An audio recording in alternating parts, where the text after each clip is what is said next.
All right, we're back talking about this Razer SX500 McGrath edition and the modifications that I've done. Basically, we're only going to talk about the batteries today because that's where your main cost is going to be on one of these setups, especially if you go with something that's pre-built battery from either Electric and Company or eBay or Amazon or whatever. You're going to have some expense in battery. So here is my latest battery creation. This is um, 10 in series, or excuse me, 20 in series, but two stacks. So it's 10 and 10. So this is basically this two layers uh, and eight in parallel. So the eight cells can take the amperage better than the four cells here on this. And also, this one is made with Samsung higher amperage cells, so it can actually put out the power. So I got eight of them to share the load instead of four here, and I used a better cell.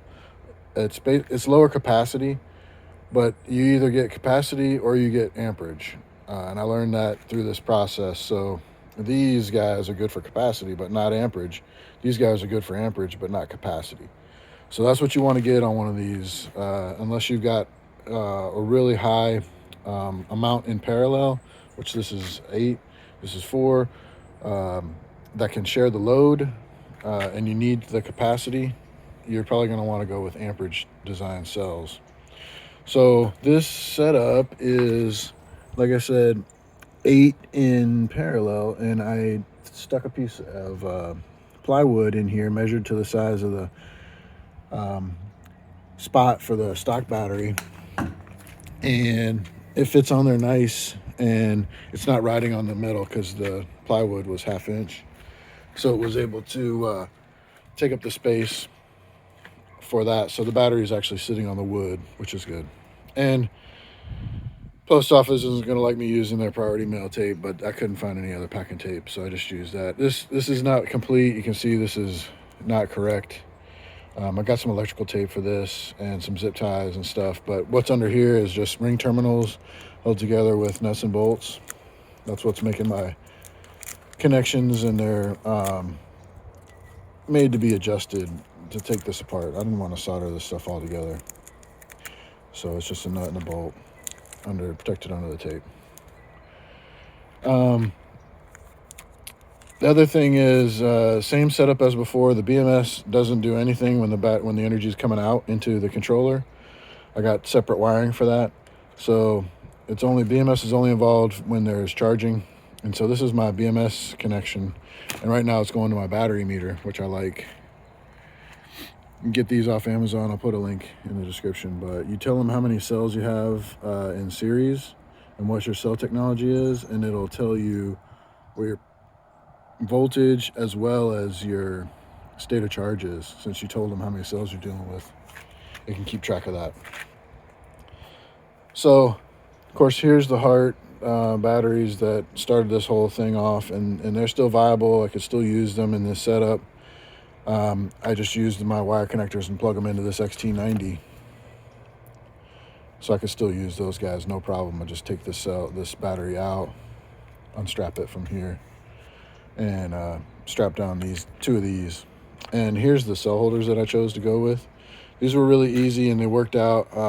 It's of course 4 and then 5, so there's 20 cells, and it's cost effective. So what I did, these connect together.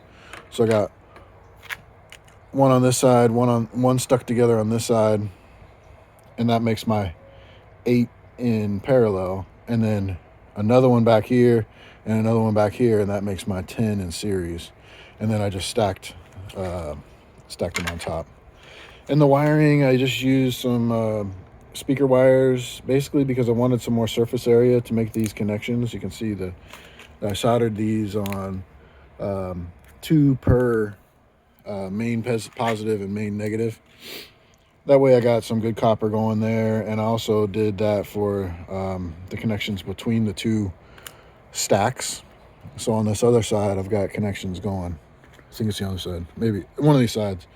I got connections going from this set of cells to this set of cells, making the series connection between the two groups of batteries. So a couple of things that I learned along the way is use the correct batteries for amperage. Then, like you can see here, I skipped cells on the series connections just because I was getting lazy on this battery. And that's a bad idea. Your series connections are really important. So you want to make all your series connections if you can. And also, this one was made with just grouping the cells together and then using hot glue between each cell. That's good for packing them together nice, but this was way better using these cell holders to assemble. It was much more fun to assemble because all the batteries weren't trying to fight me and run away and all that kind of stuff. They stayed solid in this. So this was crappy.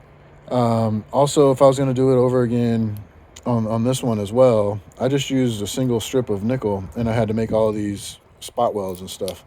But they make one that is actually two built in, because you're always connecting two together, and then you have one on the main positive and one on the main negative. Can't see it here, but if you get the ones that are already together, two strips, it looks like a square, then you just make your spot welds, and it takes care of everything. It's doing the parallel connection as well as the series connection in one group of spot welds, so it's much more efficient and probably a better connection overall. So you're going to want to do that. I didn't do that here. I had nickel strip available from this build. I had a whole bunch, so I just went ahead and powered through, made sure I did all the battery series connections this time.